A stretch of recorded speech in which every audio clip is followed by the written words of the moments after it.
এটা সাধাৰণ কক্ৰোচ যাক দেখিলে মানুহে মাৰি পেলাব বিচাৰে সেই কক্ৰোচটো আজি লাখ লাখ যুৱকৰ প্ৰতীক হৈ পৰিছে মাত্ৰ কেইটামান দিনৰ ভিতৰতে এটা মিম পেজে এনে কাণ্ড ঘটালে যে হাজাৰ হাজাৰ ডাঙৰ ডাঙৰ ৰাজনৈতিক দলবোৰো আচৰিত হৈ পৰিল ইনষ্টাগ্ৰামত লাখ লাখ ফলোৱাৰ্ছ সমগ্ৰ দেশজুৰি চৰ্চা নিউজ চেনেলত বিতৰ্ক আৰু যুৱ সমাজৰ মাজত এক নতুন আন্দোলনৰ আৰম্ভণি হ'ল প্ৰশ্নটো হ'ল যে এই কক্ৰোচ জনতা পাৰ্টি আচলতে কি এয়া কেৱল এটা মজা নে সমাজৰ দুখ কষ্ট আৰু ক্ষোভৰ প্ৰতিবাদ আজি মই আপোনালোকক কম সেই কাহিনী যি কাহিনী শুনাৰ পাছত হয়তো আপুনিও ক'ব যে ময়ো এজন কক্ৰোচ এই কাহিনী আৰম্ভণি হৈছিল এটা বিতৰ্কিত মন্তব্যৰ পৰা দেশৰ বহু যুৱক যুৱতীয়ে দাবী জনাইছিল যে বেকাৰত্ব চাকৰিৰ অভাৱ আৰু ভৱিষ্যতৰ অনিশ্চয়তাই তেওঁলোকক জীৱনৰ পৰা বহুত বেছি কঠিন কৰি তুলিছে এই পৰিস্থিতিৰ মাজতে সামাজিক মাধ্যমত এজন যুৱকে এটা ব্যংগাত্মক পেজ আৰম্ভ কৰে নাম দিয়ে কক্ৰোচ জনতা পাৰ্টি অৰ্থাৎ CJP আৰম্ভণিতে এইটো আছিল কেৱল এটা মজা এটা মিম পেজ এটা ইণ্টাৰনেট জোক কিন্তু কেতিয়াবা মজাৰ মাজতো সত্য লুকাই থাকে হয়তো সেই সত্যটোৱে মানুহে অনুভৱ কৰিছিল কিয়নো মাত্ৰ কেইদিনমানৰ ভিতৰতে লাখ লাখ মানুহে এই পেজটো ফ'ল' কৰিবলৈ আৰম্ভ কৰে মানুহে ক'বলৈ আৰম্ভ কৰিলে হয় ময়ো সেই কক্ৰোচ যাক ব্যৱস্থাই পাহৰি গৈছে যাক কোনেও গুৰুত্ব নিদিয়ে যাৰ কথা কোনেও শুনিব নিবিচাৰে কিন্তু কিয় কক্ৰোচ সিংহ নহয় বাঘ নহয় ঈগল নহয় কিন্তু কক্ৰোচ কাৰণ কক্ৰোচ পৃথিৱীৰ আটাইতকৈ জীয়াই থকা জীৱবিধৰ ভিতৰত এটা বুলি ধৰা হয় যিমানেই মাৰিবলৈ চেষ্টা কৰক আকৌ ঘূৰি আহে আকৌ জীয়াই থাকে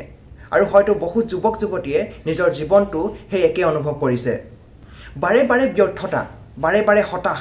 কিন্তু তাৰ পিছতো জীয়াই আছে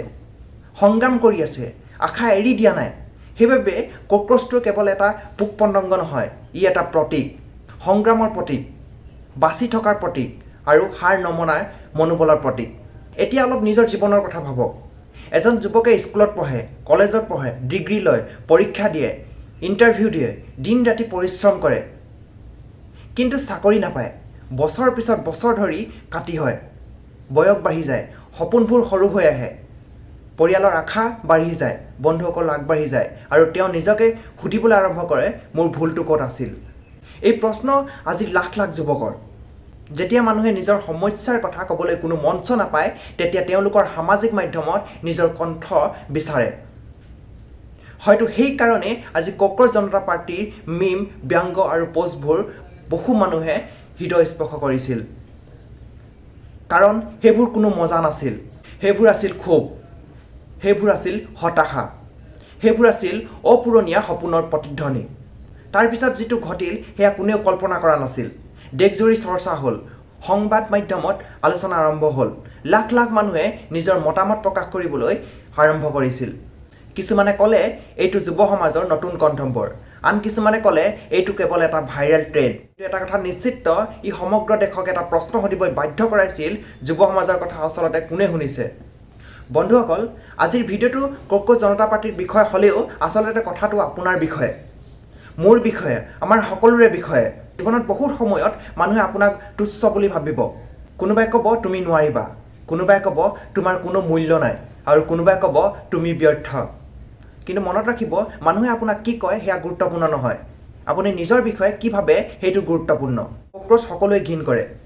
কিন্তু তাৰ জীয়াই থকাৰ শক্তিক কোনেও অস্বীকাৰ কৰিব নোৱাৰে ঠিক সেইদৰে পৃথিৱীয়ে আপোনাক কম মূল্য দিলেও নিজকে কেতিয়াও কম মূল্য নিদিব হয়তো আপুনি এতিয়া ব্যৰ্থ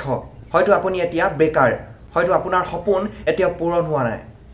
কিন্তু ইয়াৰ অৰ্থ এইটো নহয় যে আপুনি হাৰি গৈছে কাৰণ হাৰ সেইজনে মানে যিয়ে নেকি চেষ্টা কৰি এৰি দিয়ে সেয়েহে আজিৰ পৰা এটা প্ৰতিজ্ঞা কৰক যিমানেই বাধা নহওক যিমানেই কষ্ট নাহক যিমানেই মানুহে তুচ্ছ জ্ঞান নকৰক আমি থমকি নৰওঁ আমি হাৰ নামানো মই পুনৰ উঠিম আৰু পুনৰ পৰিশ্ৰম কৰিম মই পুনৰ উঠিম মই পুনৰ যুঁজিম আৰু এদিন সফল হ'ম কাৰণ কক্ৰোচৰ দৰে ময়ো জীয়াই থাকিম ময়ো আগবাঢ়িম আৰু ময়ো জয়ী হ'ম ধন্যবাদ ভিডিঅ'টো ভাল লাগিলে এটা শ্বেয়াৰ কৰি আৰু এটা লাইক কৰি যাবলৈ নাপাহৰিব